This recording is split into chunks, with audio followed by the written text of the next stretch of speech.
Welcome to Moussa TV bulletin ముందుగా headlines.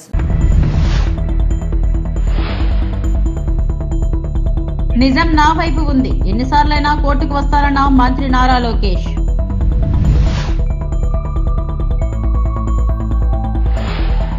Padma Bhushan ను బిరుదుగా కంటే బాధ్యతగా భావిస్తున్నాను, మంత్రి మరియు సినీ నటుడు బాలకృష్ణ.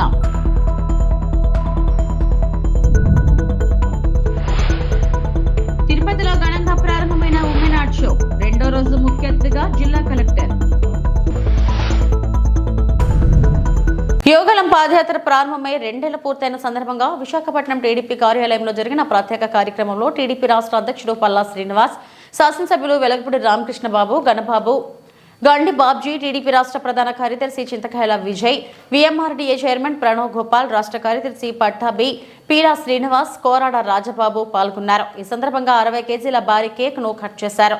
నేతలు మాట్లాడుతూ యువగలం పాదయాత్ర టీడీపీ రాజకీయ ప్రస్థానంలో ప్రత్యేక స్థానాన్ని సంపాదించుకుందని పేర్కొన్నారు.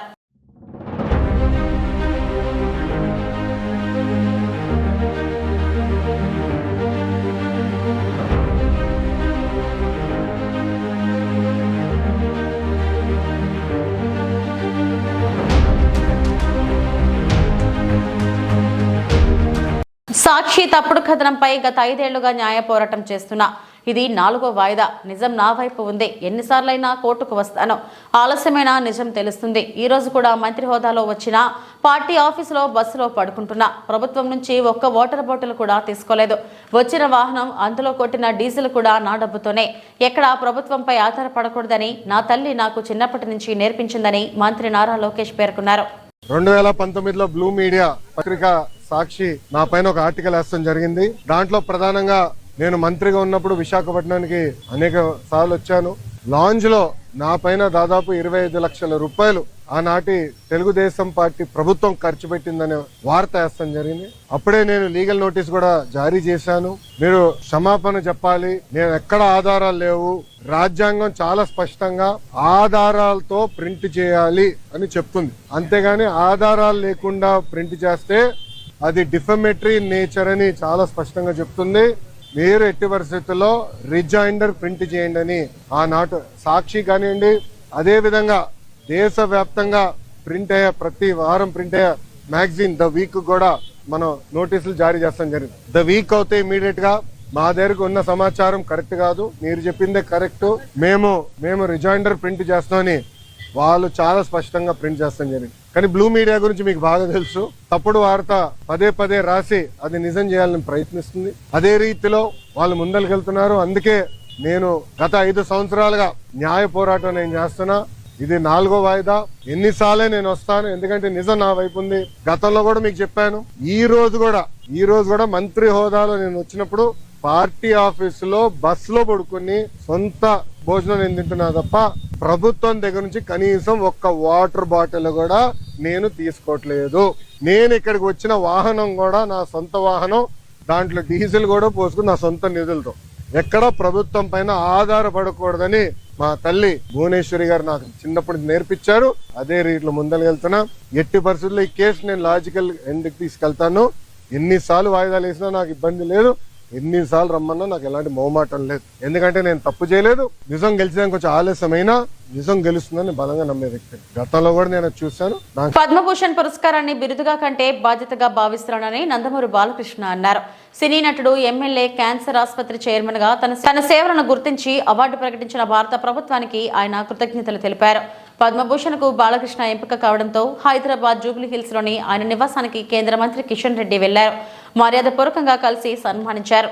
రాజకీయ, సినీ సేవా రంగంలో బాలకృష్ణ తనదైన ముద్ర వేశారన్నారు. ఆయనకు అవార్డు రావడం పట్ల మనస్ఫూర్తిగా అభినందిస్తున్నానని కిషన్ రెడ్డి తెలిపారు.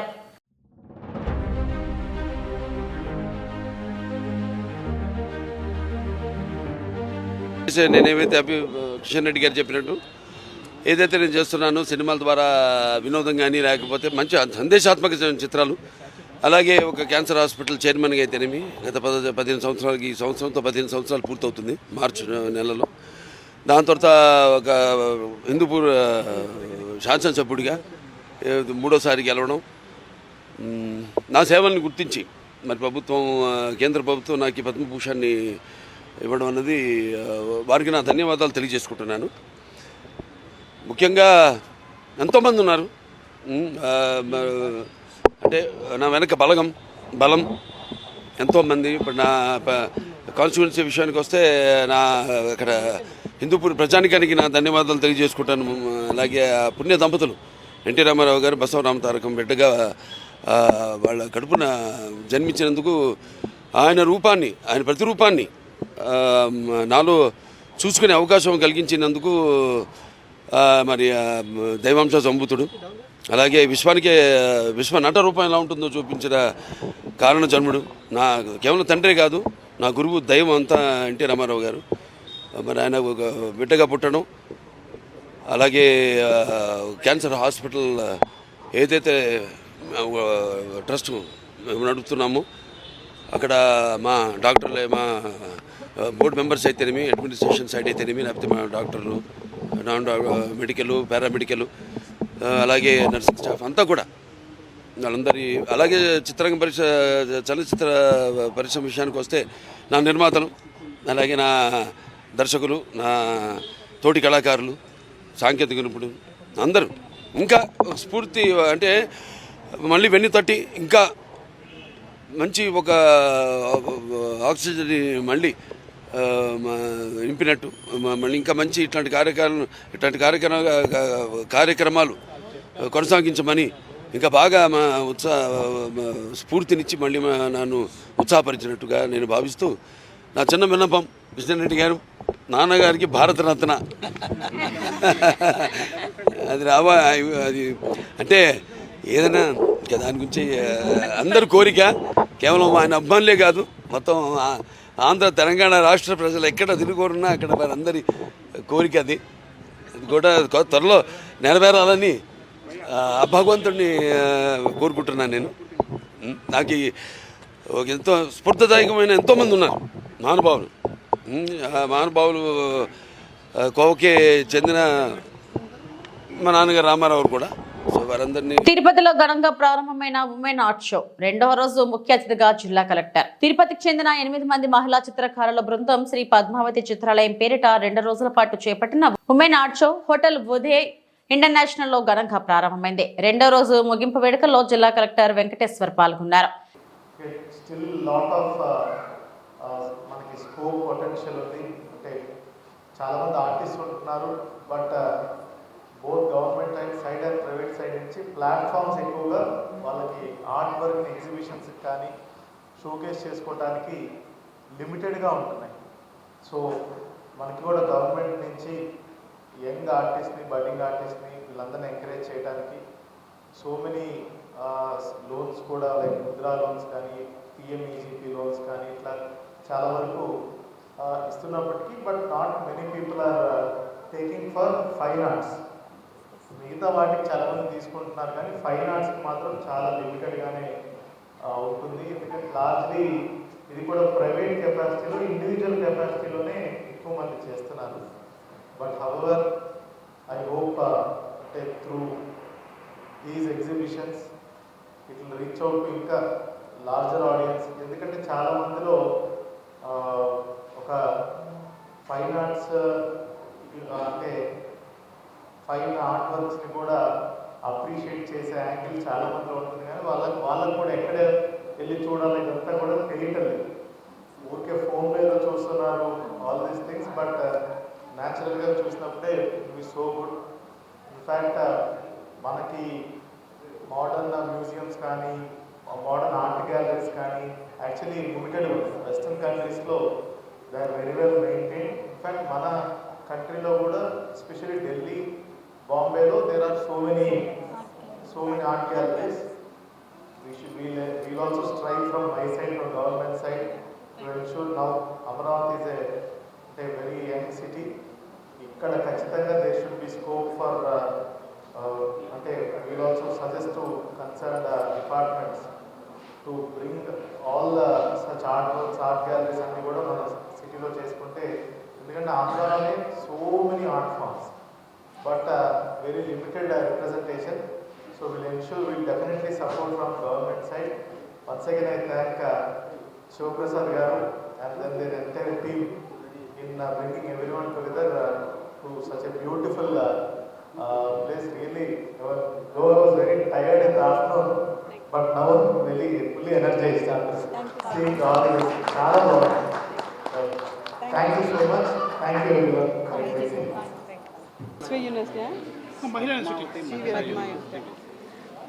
ఇది గుడ్ మార్నింగ్ ఆల్. ఇది 2 days వర్క్షాప్ అండి. నిన్న ఇవాళ అయింది 25th 26th. మేము ఒక 8 మంది ఆర్టిస్ట్, అందరూ హౌస్ వైఫ్స్ ఉన్నారు, వర్కింగ్ లేడీస్ కూడా ఉన్నారు. సో మేమందరము ఈ ప్లాట్ఫామ్ మీద మా ఆర్ట్ ఎగ్జిబిట్ చేశాము. ఫస్ట్ డే రోజు ఎమ్మెల్యే గారు, మాజీ వీసీ గారు వచ్చారు, పద్మావతి యూనివర్సిటీ మాజీ వీసీ. ఇవాళ కలెక్టర్ గారు వచ్చినారండి. మా ఆర్ట్ ఫామ్ అన్ని రకాలు సార్, అందులో దేవుడు బొమ్మలు ఉన్నాయి, లైక్ కలంకారీ సార్, అదేమంటారు Madhubani art, oil paint, Nirmal paint, అన్ని రకాల పెయింటింగ్స్ ఉన్నాయి. అందులో ఏంటంటే ఒక్కొక్కరు ఒక్కొక్క ఫీల్డ్లో ప్రావీణ్యత పొంది ఉన్నారు.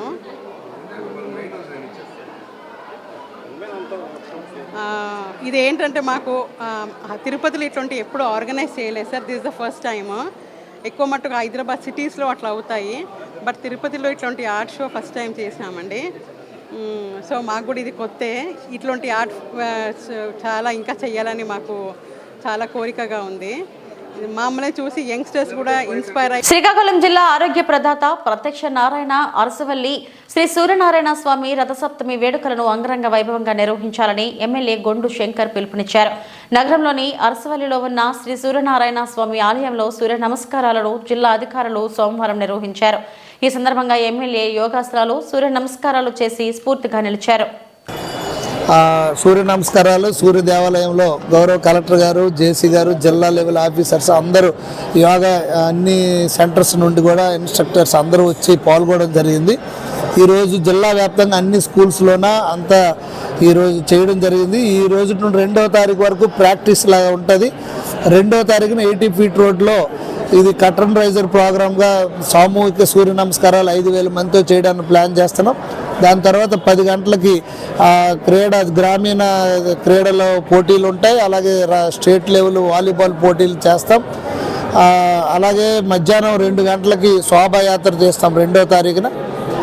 ఇప్పుడే కలెక్టర్ గారు చెప్పినట్టు హెలికాప్టర్ రైడ్ ఉంటుంది పాసింజర్స్ కోసం, టూరిజం హెలికాప్టర్ టూరిజం యాత్ర ఉంటుంది. దాంతోపాటుగా 3వ తారీఖున ఈవినింగ్ సాంస్కృతిక కార్యక్రమాలు ఉంటాయి. అలాగే 3వ తారీఖున గేమ్స్ కంటిన్యూ ఉంటాయి. మళ్ళీ ఈవినింగ్ సాంస్కృతిక కార్యక్రమాలు ఉంటాయి. ఫేమస్ సింగర్ మంగ్లీ రాబోతున్నారు. అలాగే 3వ తారీఖు మళ్ళీ హెలికాప్టర్ రైడ్ 3 రోజులు, 2, 3, 4 తారీఖులు ఉంటాయి. 3 నైట్ ఫైర్ క్రాక్ షో ఒకటి ఉంటుంది. అలాగే లేజర్ షో ఒకటి ఉంటుంది. మళ్ళీ ఎప్పుడులాగే దర్శనాలకి ఏర్పాట్లు చేస్తున్నాం. వీలైనంత దగ్గరగా, ఇంతకు ముందులాగా దూరం నుండి భక్తులు నడిపించకుండా దగ్గరలో పార్కింగ్ ఏర్పాట్లు పెద్ద ఎత్తున చేసాం. అలాగే ఫ్రీ లైన్, క్యూ లైన్స్ ఈసారి 2 పెట్టాం. వీలైనంత తొందరగా దర్శనం అవ్వాలని కలెక్టర్ గారు, ఎస్పీ గారు అంతా చెక్ చేసిన తర్వాత 2 ఫ్రీ లైన్ దర్శనాలు పెట్టాం. 100 రూపీస్ ఉంటుంది, 500 ఉంటుంది. విఐపీస్ది కొంత టైం ఉంటుంది. అలాగే వీలైనంత తొందరగా భక్తులకు దర్శనం చేయించి వాళ్ళకి అన్ని టాయిలెట్ ఫెసిలిటీస్ కానీ, అలాగే డ్రింకింగ్ వాటర్ ఫెసిలిటీస్ కానీ, భోజన సదుపాయం, ఫ్రీ మీల్స్ చాలామంది పెడుతున్నారు. వాళ్ళకి స్టాల్స్ ఏర్పాటు చేస్తున్నాం. అలాగా వీలైనంత దగ్గరకు భక్తులను తీసుకెళ్ళి వీలైనంత తొందరగా దర్శనం చేయించి ఈ ఉత్సవాలు రాష్ట్ర పండుగగా ప్రభుత్వం చేసింది కనుక దీన్ని మొత్తం రాష్ట్ర వ్యాప్తంగా, ప్రపంచవ్యాప్తంగా ఇటువైపు చూసే విధంగా భక్తులందరికీ సౌకర్యం కల్పించే విధంగా మేము అన్ని చర్యలు తీసుకుంటున్నామని ఈ సందర్భంగా తెలియజేస్తాం. నారా లోకేష్ బాబు పాదయాత్ర 2 సంవత్సరాలు పూర్తయిన సందర్భంగా Rajampet in charge press meet. Annamayya జిల్లా రాయచోటి పట్టణం నందు శ్రీ సుగవాసి బాలసుబ్రహ్మణ్యం పార్టీ కార్యాలయం నందు ప్రెస్ మీట్ లో మాట్లాడుతూ 2 సంవత్సరాల క్రితం పాదయాత్రలో రాష్ట్రానికి ఎన్నో పెట్టుబడులను తీసుకువస్తానని మాట ఇవ్వడం జరిగింది. దానిలో భాగంగానే ఈ రోజు నారా చంద్రబాబు నాయుడు, నారా లోకేష్ దావోస్ పర్యటనకు వెళ్లి అక్కడ పెట్టుబడిదారులతో రాష్ట్రానికి లక్షల కోట్ల పెట్టుబడులు పెట్టడానికి అక్కడ కంపెనీ అధికారులతో మాట్లాడడం జరిగింది.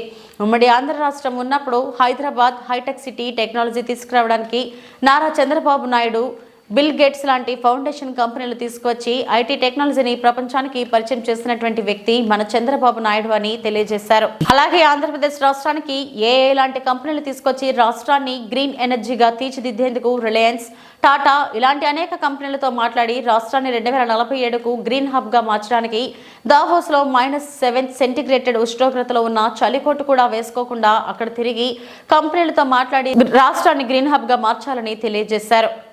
రాష్ట్రంలో చాలా చేయూతనిచ్చిన వాళ్ళం అవుతామనే ఉద్దేశంతో ఉద్యోగాలు కల్పించాలనే మన దృఢ సంకల్పం, పారిశ్రామీకరణ దిశగా మన రాష్ట్రాన్ని అడుగులు వేయించే ప్రయత్నంలో భాగంగా మనమందరం చూసినాం. మొన్ననే శ్రీ చంద్రబాబు నాయుడు గారు, శ్రీ నారా లోకేష్ గారు దావోస్లో పర్యటన చేసినారు. ఈ రోజుకు శ్రీ నారా లోకేష్ గారు యువగళం పాదయాత్ర చేపట్టి 2 సంవత్సరాలు దాటిన సందర్భంగా ప్రతి తెలుగుదేశం కార్యకర్త వారికి ఎంతో కృతజ్ఞతా భావంతో చేతులు జోడించి నమస్కరించే పరిస్థితి.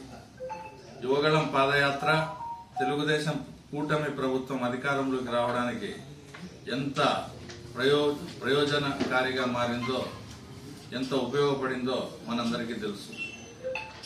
ఆ కారణంతో రాష్ట్ర తెలుగుదేశం పార్టీలో 1,000 సభ్యత్వాలు దాటి తొలిసారిగా సభ్యత్వం చేసుకొని ఈరోజు 2 సంవత్సరాల యువగళం పాదయాత్ర మైలురాయి పూర్తయిన సందర్భంగా 1,000 సభ్యత్వాలు ఉన్నటువంటి సభ్యులే కాకుండా కోట్లాది మంది ఆంధ్రప్రదేశ్ ప్రజలందరూ లోకేష్ గారికి కృతజ్ఞతతో తమ అభిమానాన్ని చాటే పరిస్థితుల్లో ఈ దావోస్ పర్యటన విజయవంతం కావడం, తెలుగుదేశం ప్రభుత్వం యొక్క విధానాన్ని ప్రజలకు వివరించేదానికి ఈ సమావేశం ఏర్పాటు చేయడం జరిగింది. ముందు తెలుగుదేశం ప్రభుత్వం అధికారంలో ఉన్నప్పుడు 2014-19లో తెలుగుదేశం ప్రభుత్వం అధికారంలో ఉన్నప్పుడు మనం చూసినాం. చంద్రబాబు నాయుడు గారు ఆ రోజు కూడా దావోసు, దక్షిణ కొరియా వంటి దేశాల్లో పర్యటించి పెట్టుబడులు ఆహ్వానించి 11.9 లక్షల కోట్లు ఆ రోజు కూడా పెట్టుబడులు పెట్టించినారు. ఎంతో అభివృద్ధి. ఆ రోజు తెలంగాణ నుంచి విడిపోయి రాష్ట్రం దెబ్బతిన్న రోజుల్లో చంద్రబాబు నాయుడు గారు ముఖ్యమంత్రిగా పదవి బాధ్యతలు చేపట్టి 11.9 లక్షల కోట్లు ఆ రోజు పెట్టుబడులు తేవడం, నిరుద్యోగ యువతకు ఉపాధి కల్పించడం జరిగింది.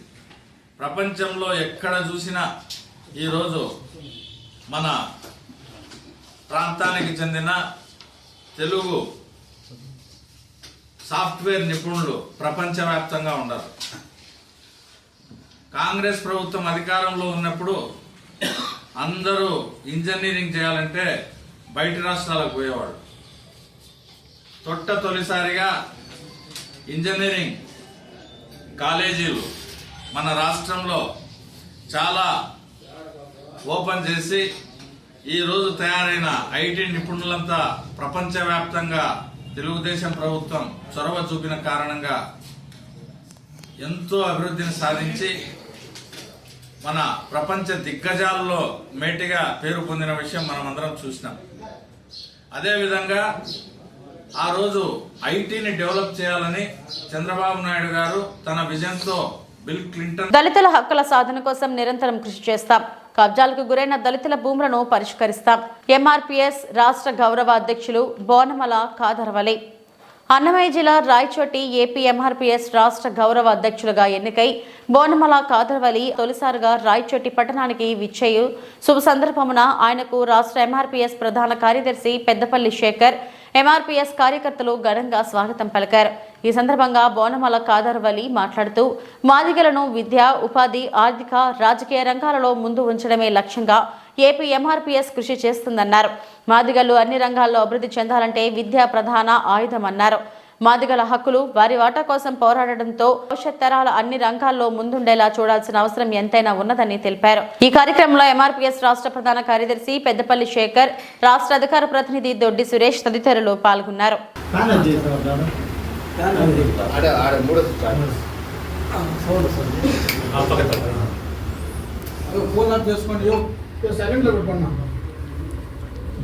రాష్ట్ర అధికార ప్రతినిధి సురేష్ గారికి మరియు ఏపీ ఎంఆర్పిఎస్కు సంబంధించిన కార్యకర్తలకు, మిత్రులకు, సోదరులకు ప్రతి ఒక్కరికి పేరు పేరున నమస్కారం తెలియజేసుకుంటున్నాను. ఏపీ ఎంఆర్పిఎస్ ముఖ్య ఉద్దేశం ఏమంటే అక్షరం అభివృద్ధి మొదటిది. అంటే ప్రతి ఒక్క మాదిగ బిడ్డలు బాగా చదువుకోవాలని చెప్పి ఈ ప్రపంచంలో, ఈ ఆధునిక ప్రపంచంలో చదువు అనేది చాలా ఇంపార్టెన్స్. నీకు ఎంత సంపాదించినామనేది కాదు, ఒక విద్యావంతునిగా పిల్లలు బాగా చదువుకుంటే అన్ని విధాలుగా ఆ కుటుంబం అభివృద్ధి పథంలో నడుస్తుంది.